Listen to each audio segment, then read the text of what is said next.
Júnior, ele que tem 31 anos, casado, pai dos gêmeos Davi e Arthur.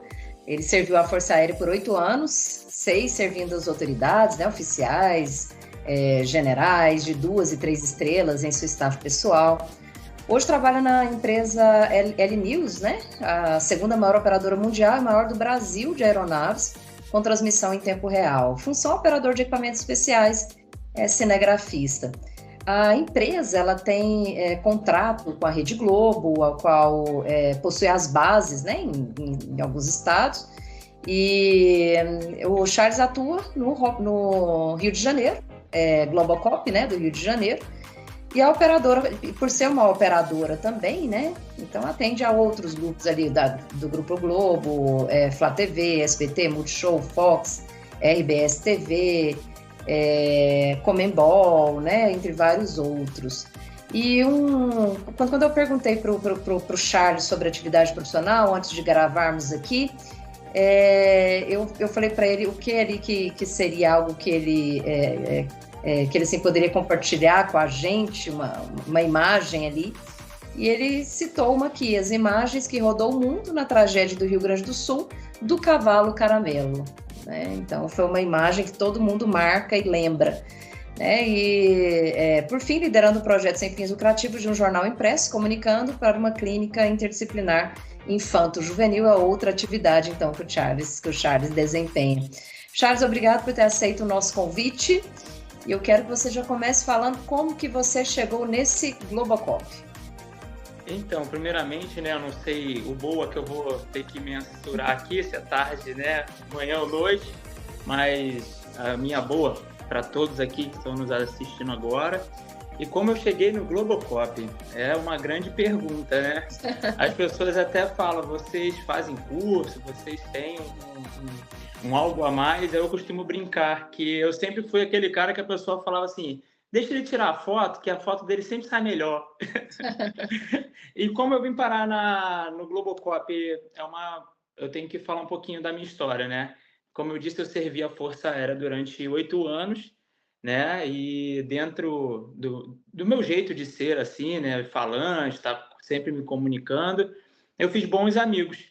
E um dia, em determinado momento, eu saí da Força e a gente tem que começar a procurar emprego, né? Para quem é do período temporário, como a gente diz, após 8 anos, eu me alistei, fiquei 8 anos e saindo você tem que começar a sua rotina aí, fazer currículo e aquela correria toda. Só que a minha história era um pouquinho assim diferente, mas independente de credo, né, religião.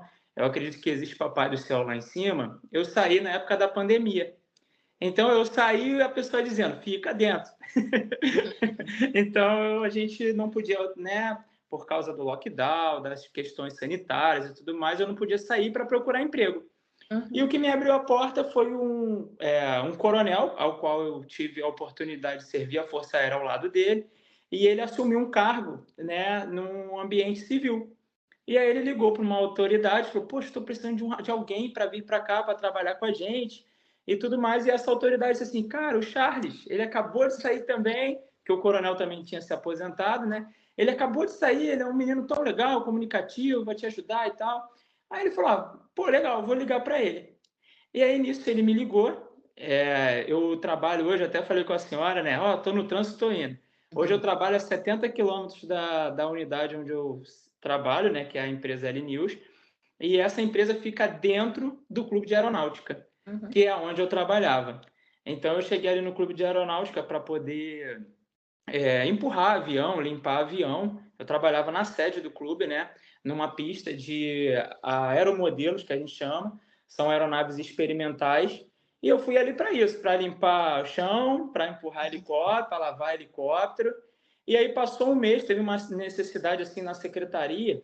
Eu acho até legal se, né, como eu estou aqui como entrevistado, deixar isso para quem está estudando agora.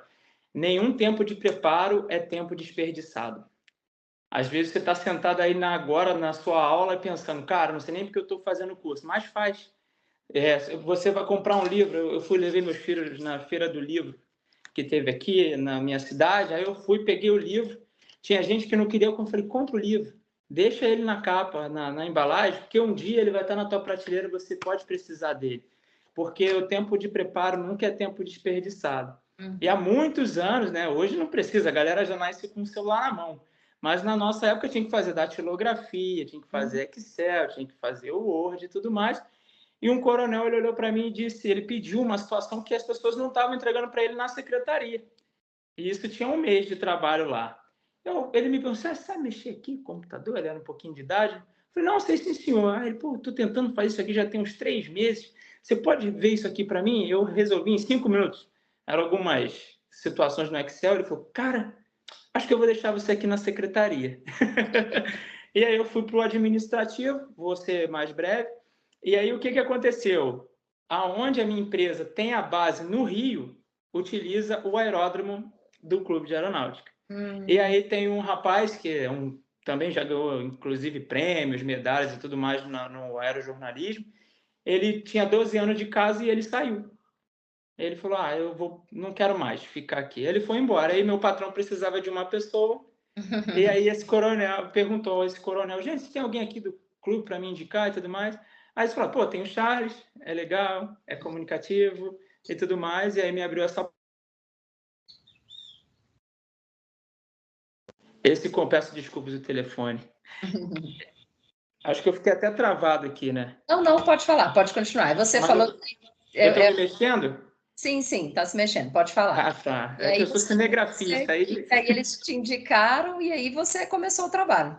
Isso, aí foi numa sexta-feira, né? Me chamaram numa sexta, você quer trabalhar com a gente? Eu falei, cara, eu aceito. E aí, na segunda-feira, eu estava viajando para São Paulo e fiquei um mês voando com o comandante Hamilton, com o comandante Juan Hamilton, e ali eu fui aprendendo, voando para a Rede Record, fui aprendendo ali a manusear o equipamento, porque é uma estrutura totalmente diferente da rua. E você já conhecia de cinegrafia? Você já tinha cursos? Já tinha feito alguma coisa na área? Eu já tinha feito foto para os meus amigos e eles falavam, deixa o Charles que a foto dele é melhor. Então, foi um aprendizado ali na hora de que você foi trabalhar mesmo. É isso. Assim, nenhuma preparação antes, não. Foi na hora mesmo que aprendeu. Foi na hora. E eu me demiti do outro emprego, né? Então, eu tinha que aprender. Ou era aprender ou aprender. Charles, e me fala qual essas habilidades que a gente precisa ter. Porque é completamente diferente, né? Você está lá em cima... E aí, porque eu assim, penso que a gente utiliza câmera fotográfica e filmadoras, e até os celulares mesmo, de acordo com as situações, de acordo com os enquadramentos, de acordo com as matérias que nós vamos fazer, a gente utiliza de uma forma, né? Inclusive, existem diversas formas de fotografia, até mesmo fotojornalismo, tem inúmeras inúmeras formas de se fazer uma imagem. Conta para nós, qual que é o segredo de se filmar lá de cima? O segredo é saber que, eu costumo dizer, não é o talento de um, é a soma de todos. Porque para eu fazer uma boa imagem, o piloto tem que estar com o helicóptero no lugar certo, o repórter tem que estar narrando a imagem no conceito certo, da forma certa, trazendo o contexto. Toda vez que eu mexo a câmera, eu tenho que ver o movimento que o helicóptero está fazendo, o piloto também tem que ver o movimento que eu estou fazendo da câmera. Vou usar um exemplo legal, só um minutinho. Meu filho deixou o Lego dele aqui, então fica legal de explicar. No helicóptero que a gente opera, ficam 2 pessoas na frente, né? O piloto e o repórter, e eu fico sentadinho aqui atrás, operando a câmera. E como é que funciona para quem... Até um bastidor que a galera não conhece muito. A câmera ela fica aqui embaixo, tem uma câmera aqui, e do lado de cá a gente chama isso aqui de esqui. Então, na TV, vocês raramente vão ver essa parte do helicóptero. Ou seja, toda vez que a gente está filmando alguém, a gente está filmando com essa parte, esse ângulo aqui do helicóptero em si. Então, a gente tem toda uma dinâmica para essa parte do helicóptero nunca aparecer. Então, por exemplo, meu filho deixou outro brinquedo aqui. A gente está filmando um avião, por exemplo. Eu estou sempre assim. E se eu tiver que fazer a volta ao alvo, o helicóptero está sempre assim, ó. Então, às vezes, eu já julguei muito, né, sem saber, e falava, nossa, por que ele não mostra daquele jeito? Porque tem a dinâmica do voo. Então, quais são as habilidades? A habilidade é você conseguir ter uma percepção do todo, vamos dizer assim. Eu acredito que seja isso. Você conseguir identificar, por exemplo, no Rio de Janeiro, a gente trabalha muito com conflito armado. Você, dentro da comunidade, algumas casas, né, naquela cor do tijolo, você identificar o blindado, que é preto, dentro de uma viela que ela está escura, porque é... Então, assim, é mais esse destaque de estar atento à mudança do cenário que você costumeiramente está olhando. Então, tem localidade que a gente olha, vou dar um exemplo assim, mais fácil, uma avenida. A gente já tem tanto o costume de estar naquele lugar que você fala, aquilo ali não é o que está ali sempre, não. Tem algo diferente ali. Ou aconteceu ontem aqui no Rio. Aí eu olhei uma fumaça, estava no centro da cidade, eu olhei para o horizonte e falei, cara, aquela fumaça está diferente.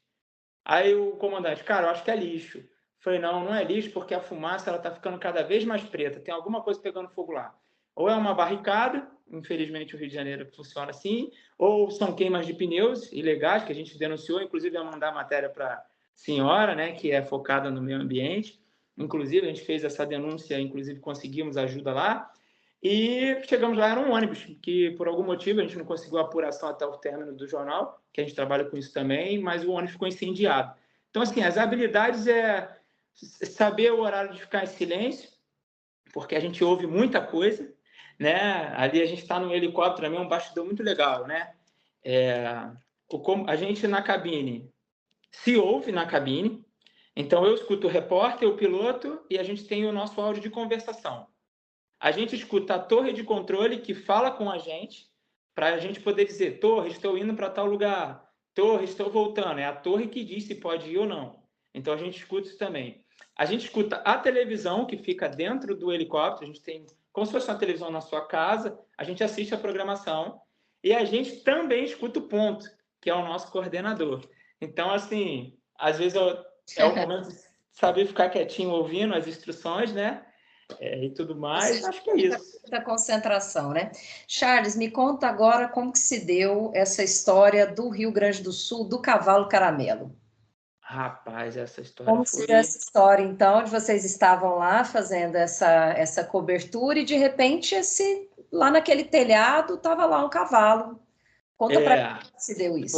Foi assim... Foram dias difíceis para mim, né? Como eu disse, eu sou da Força, eu fui pertencente à Força Aérea, acredito que a Força nunca vai sair de mim. Eu servi 8 anos e lá eu era responsável pela parte de contra-incêndio da minha unidade, de treinamento de bombeiros, de treinamento de brigadista. Eu era operacional, eu era do curso de resgate, atendimento hospitalar dos bombeiros da base aérea dos Afonso. Então, ver as pessoas naquela necessidade, eu confesso que às vezes eu queria nem estar voando, mas queria estar lá embaixo. É uma das coisas. A segunda, por ser pai e ver tantos filhos, independente de qual idade, né, eles tenham, porque todos nós somos filhos. Aquilo ali, eu confesso que eu chorei por 2 dias seguidos ali, operando a câmera e olhando, e sempre com aquela humanidade, né? No quartel mesmo, eu sempre dizia, por trás da divisa, do nome, existe gente, né? Então, aquilo ali foi bem complicado. Mas a minha esposa, antes de eu me voluntariar, porque a empresa pediu voluntários para a missão, eu tinha feito a cobertura do show da Madonna aqui no Rio de Janeiro. Inclusive, até ficou, né, algo muito citado.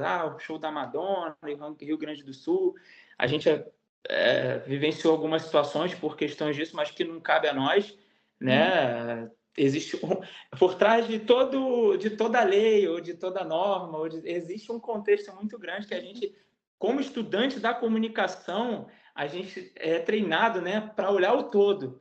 Espera aí, como diz o Genilson Araújo, ele diz assim, da onde veio, quem escreveu e tem autoridade quem está falando. Então, assim, existe...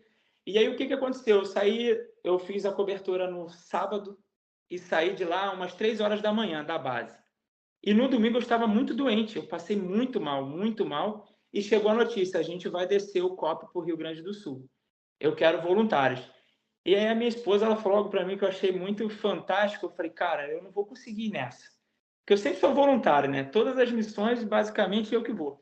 Falei, cara, não vou conseguir, como é que eu vou viajar? Porque o translado, a gente tirou o nosso helicóptero do Rio e levou para o Rio Grande do Sul. Falei, eu não vou aguentar o translado, porque é muito tempo. Nosso helicóptero voa em média 180 km por hora, aí tem a questão dos ventos, meteorologia, a gente chegou em 2 dias, né? Dava para tentar fazer em um, mas não deu, a gente fez em 2 dias. E ela falou algo fantástico para mim, ela falou, vai, porque Papai do Céu sempre faz alguma coisa através de você. E aí a gente estava lá no Rio Grande do Sul, e o que a gente faz, né? Até algo interessante. Como a gente, no Rio de Janeiro, vou dar um exemplo, tem torres de alta tensão. Tem uma torre aqui, tem o fio para em outra torre de alta tensão. No Rio Grande do Sul não tinha isso, porque a água levou a torre de alta tensão. Então, no meio do nada, sem nenhum ponto de referência, tinha uma torre de alta tensão, é um exemplo. E aí, o que aconteceu com a gente? A gente chegava na cidade que a gente nunca tinha visto e fazia uma volta, ou duas, como para olhar para o lado de fora ali e ter uma análise da onde a gente vai fazer a entrada. E nisso, meu querido Vitor, né, o repórter do Rio Grande do Sul, lá tem muito cachorro, a gente estava achando muito bicho e tudo mais. E ele olhou pela janela e ele falou, nossa, bah, tudo é assim, bah. E quando é uma bah, muito bah, é barbaridade. O Tchê eu não consegui identificar muito bem onde entra, não, mas eu falei com eles que até o final do ano eu aprendo. E aí ele olhou, nossa, bah, é um cachorro? E aí é aquela situação das habilidades. Quando eu olhei para fora, que eu olhei para o telhado e vi um ponto entre vários telhados que me chamou a atenção, foi questões de segundos, eu coloquei a câmera lá e era o caramelo. Era um cavalo ilhado no meio de uma cidade, de um estado todo destruído, e a gente fez em primeira mão aquela imagem.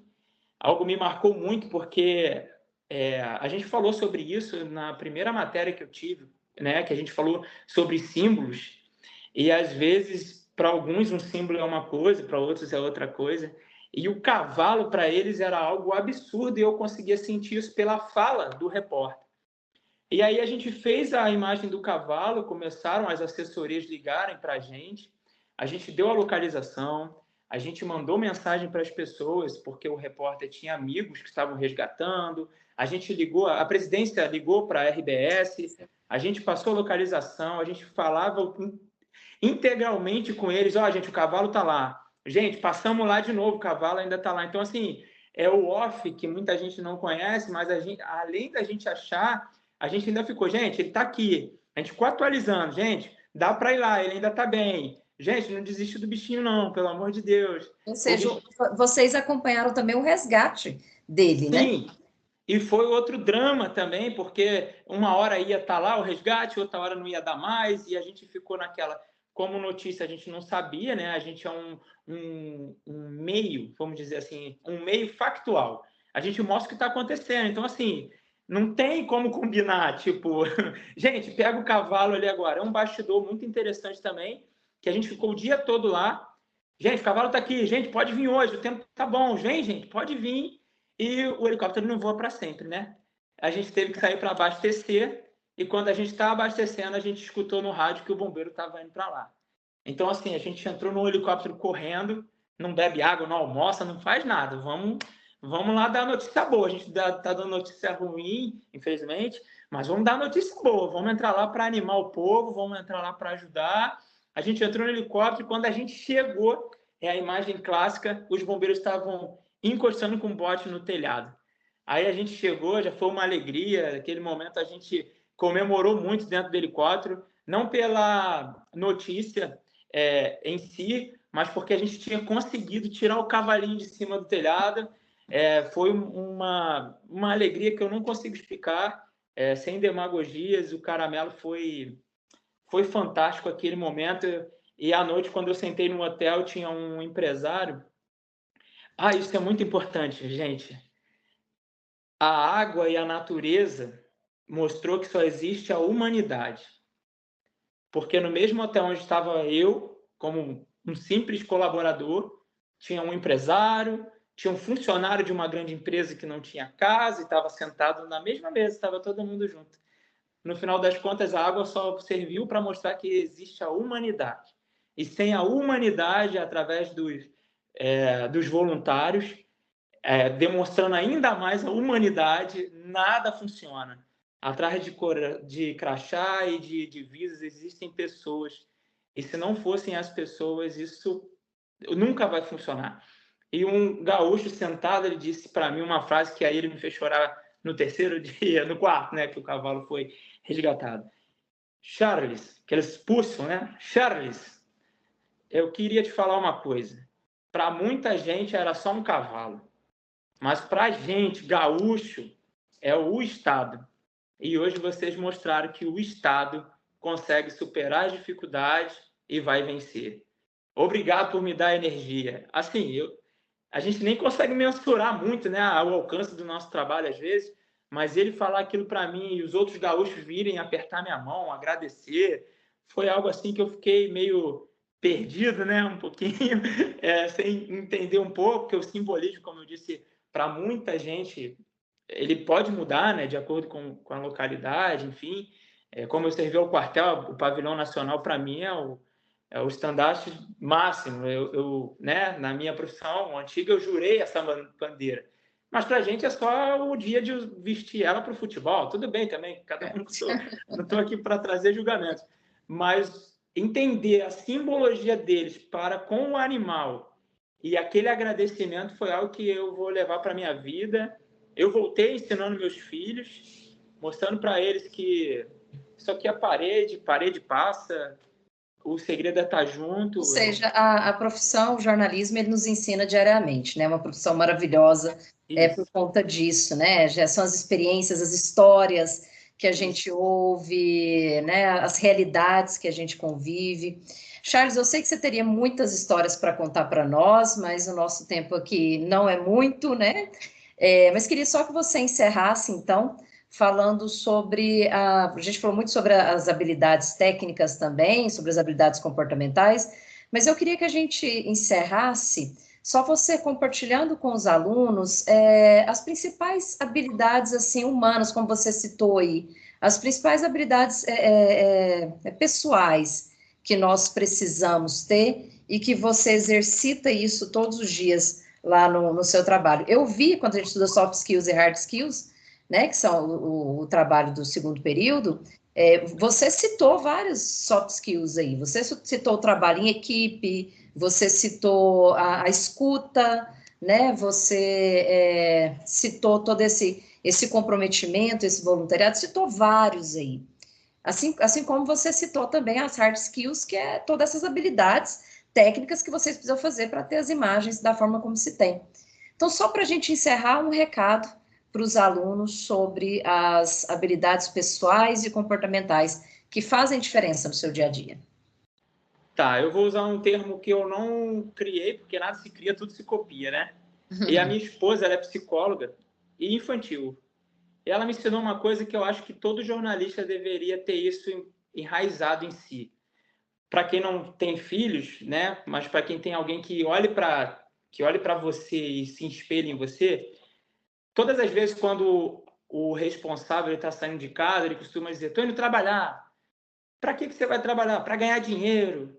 Para que você está indo? Para poder pagar as contas. Para que você está indo trabalhar? Para poder... Não, meus filhos aqui sabem. O papai está indo fazer o quê? O papai está indo ajudar as pessoas.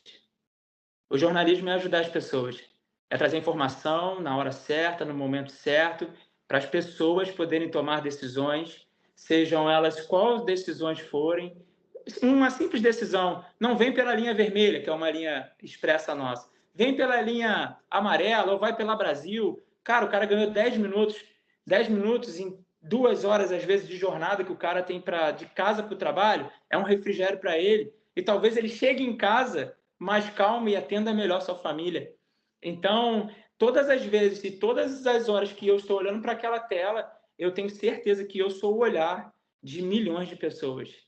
Então, quando eu estava no Rio Grande do Sul, eu ficava olhando e falava: cara, o que as pessoas querem ver? E além do que elas querem, o que elas precisam ver? Porque não era um cavalo em cima do telhado, era o Rio Grande do Sul.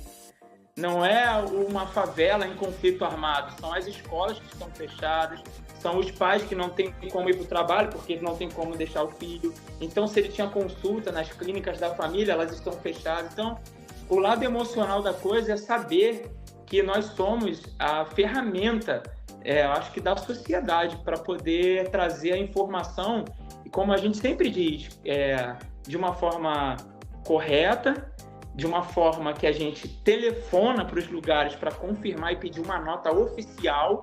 Então, assim, quando a gente fala sobre algo, a gente também diz, olha, quem disse foi o órgão que está fazendo isso. Ah, é uma obra da SEDAI. Mas a SEDAI disse, a nota é essa.